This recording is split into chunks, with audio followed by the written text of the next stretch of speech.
Hello guys, welcome back to the channel. I'm going to be showing you Advanced Hypertrophy Principles 101.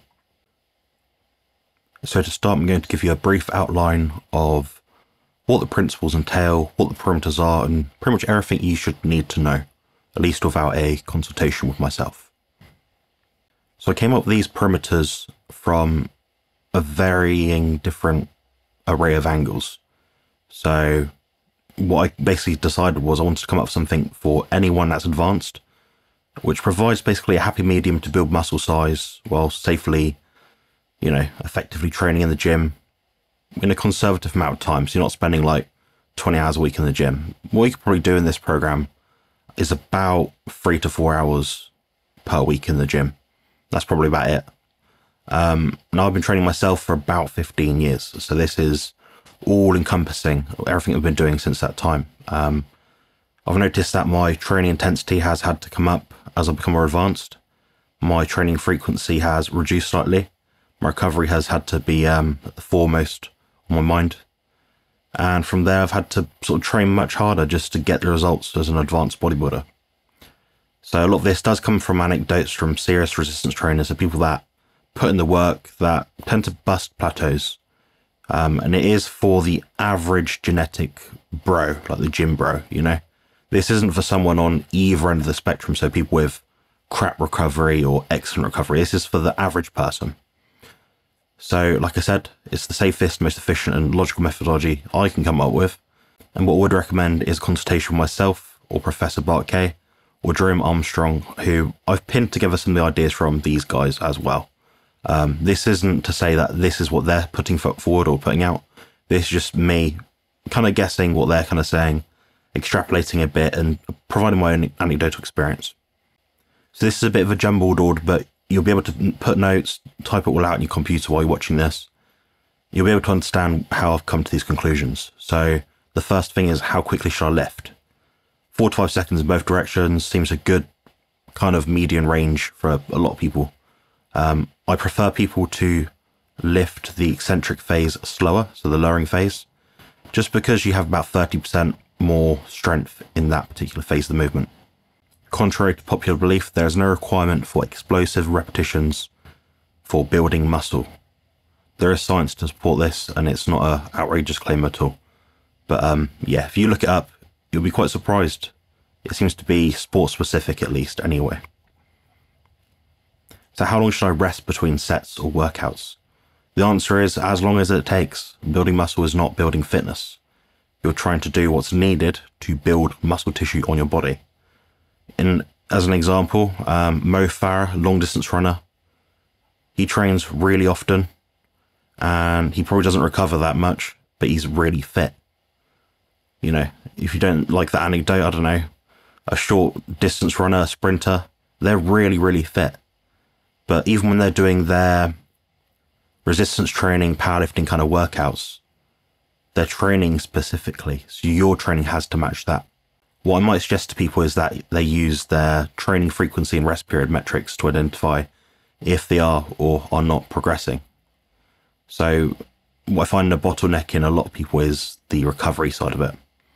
So what you might look at for the circumstance that you're not progressing: are you training hard enough? Are you eating enough? And are you resting better?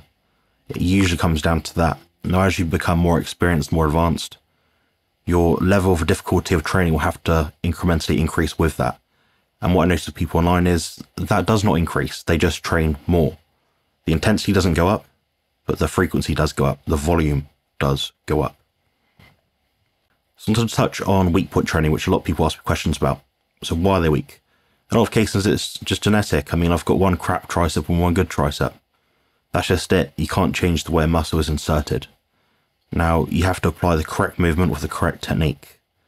You have to use the muscle group in a way that matches its function, at least for the most part. And what I'm going to define that as is active range of movement.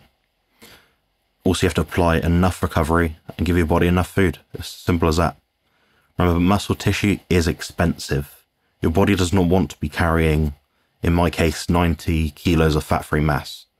It's hard work. Your body tries to stop you doing it.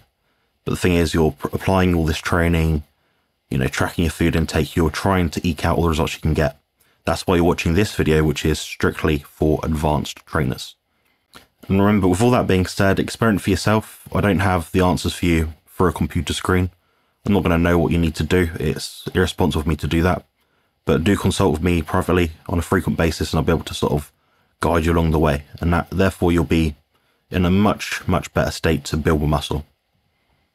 Now, anyone worth their weight in at least the bodybuilding industry will know that you have to apply the minimum effective dose. So this is to elicit and promote the maximum effect with the least strain, wear and tear in the body. It makes sense if you want to make long-term results. If you have a goal to reach in 2 weeks, yeah, you probably do everything. But the thing is, bodybuilding is a marathon and it's not a sprint. By using this minimum effective dose, you're reducing the inroad into recovery that the body has. It has a limited recovery capacity. You can sleep as much as you want and eat as much as you want. At the end of the day, your body will not deal with systemic fatigue very well. And therefore, it allows for continuous development by not chasing the dragon, which is a term I've coined quite a lot. It's not about high volume training, doing more and more and more. It's about what's needed. Here's some important considerations for you guys. So an advanced trainer is tracking their exercises, sets, weights, reps, or time under load, recovery period, or training frequency, and also perhaps the rest period. Now, how hard should I train? And the answer is always the same. As hard as safely possible, always. So in saying that, people are going to say, oh, what about deload weeks? You don't need to deload if you train properly and you recover even better. It's not a requirement. Think about Arnold back in the day or Dorian Yates. None of these guys did deload weeks. They might have had holidays from time to time where they just took a break from training, but they weren't scheduling this in. It wasn't deliberate. They adapted their training to match their recovery capacity at that given time. So you also won't lose your gains by taking 2 weeks off. It just won't happen. There's studies to support this claim as well. But you'll have to relearn the skill of training. I mean, if I do a chest press one day or a squat, for example, and come back to it, I don't know, a month later, the chances of my balance isn't as good. So I'm not going to be able to apply myself as well to that given session.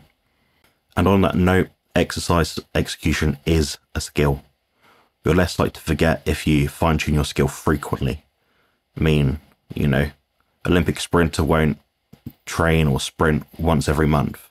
That's not going to work for them. They're not going to get faster. They'll probably still be fast, but they're not going to be getting better. And that's the goal here. So how many exercises? It depends. That is the honest truth. It depends on everything I've just said. I'm going to outline some broad ranges for you guys. So it does depend on the structure and function of a muscle group. For example, a calf has a very simple function. Quadriceps have multiple functions. So you might be adding in more than one exercises for quadricep activation. So here's 10 exercises I'd probably recommend to most people. If I just had to pick 10, it'd be these. Various different equipment you can use, but find one that suits your body best. Make sure you have the correct parameters for the gym setup that you currently use. The seat height, the shoulder pads, anything like that has to be right for you. So there's a calf raise, leg extension, leg press, leg curl, chest press, lateral raise, mid-back row, lat pull down, bicep curl, and tricep push down. And don't forget, guys, I do offer a ebook, which is very affordable. Costs roughly £3 or $3.50. That's titled Exercise Specifics 101, and it is available on my website, which is compositionconsultant.com. Now, how many sets? 1 is needed to stimulate growth. 0 sets will not stimulate any growth, obviously. 2 is perhaps more useful if your training intensity cannot be safely reached. So that means maybe in my instance, I can't quite fatigue my lower back muscles that hard. So I might be either training around that by using different exercises, or if I want to train that, I'll use a lower level of intensity and also do an extra set. But that's in very limited circumstances. Now, 3 sets is pretty much a surefire way to guarantee you've not reached peak intensity. So by this point, recovery capacity can diminish. This can ultimately greatly halt your progress. I'd broadly outline that 2 to 5 sets per muscle group per week is about enough for a lot of people. It gives you the best balance of training hard, training frequently, giving your body time to recover, stuff like that. The next topic speaks to time under load or tension versus repetitions. So these are two ways you can track how many times you're lifting a weight, or also how long you're lifting it for. Remember, the goal here is not to lift the weight as slowly as possible if you're trying to extend time under load, but it's to lift the weight safely for a full active range of motion. By default, this will lead to significant time under load. By calculating it this way, you'll reduce momentum. Momentum is specific to strength sports only, so it's not something you're going to be applying to building muscle. Your muscles have to do the work. It might be prudent to identify the quickest improvements in metrics with various time under loads yourself. So try out two varieties of time under load, perhaps the longer type and the shorter type. Then you'll be able to find out what kind of muscle fiber type disposition you have in that particular muscle group. You might be able to extrapolate from that, then reason, okay, my legs respond well to, 90 seconds time under load, in which case you kind of stick around that ballpark region. But as soon as that stops working, all things considered, and it slows down the progression, then you might change it. But if it ain't broke, don't fix it. Now, counting time under load versus counting reps, they both work, but the thing is, if your time under load is significant, for example, 60 seconds plus, it might be better to actually just time the time under load. Time under load is also more useful if incorporating intensifier techniques, isometrics, and forced reps. So my time under load recommendations, again, just a mean average, just what I think is a good ballpark, 45 to 120 seconds total per set. If you go beyond that, it's going to likely produce a less adaptive response, which is inevitably just cardio. Now, if it's too short, you increase the risk of injury, and there'll be little metabolic fatigue and metabolic buildup, which seems to play some role in building new or more muscle tissue. You should also leverage the amount of weight or load used to alter your time under load. Your repetition speed or bar cadence should always be steady, consistent. I might recommend a tempo of 5 up, hold, 0 seconds, 5 down, hold 0 seconds, etc. That's just a guideline amount. It's not something you have to do, but it's probably wiser to stay at least above 3 seconds, regardless when it comes to concentric and eccentric.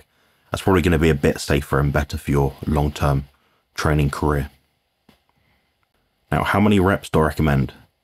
This ultimately comes down to the time under load, but I'd probably say 6 to 20 reps is a good middle ground for most people. Going too far outside of that or below that, like I've said in the last slide, it kind of doesn't speak to training safely or reaching your goals in the most effective way, I don't think. And of course, high reps are more appropriate in periods of extensive time under load. In contrast to that, you might use lower reps, which are more useful if you notice a better adaptive response or improvement in training metrics. So that concludes my talk for today, guys. If you've got any questions about this, please book an affordable consultation I do offer through my private link, which is compositionconsultant.com. Hopefully it makes you better able to formulate your own training plan. Outside of this, I can't really help you. This is as much as I can give. So take care. Cheers. See you guys soon.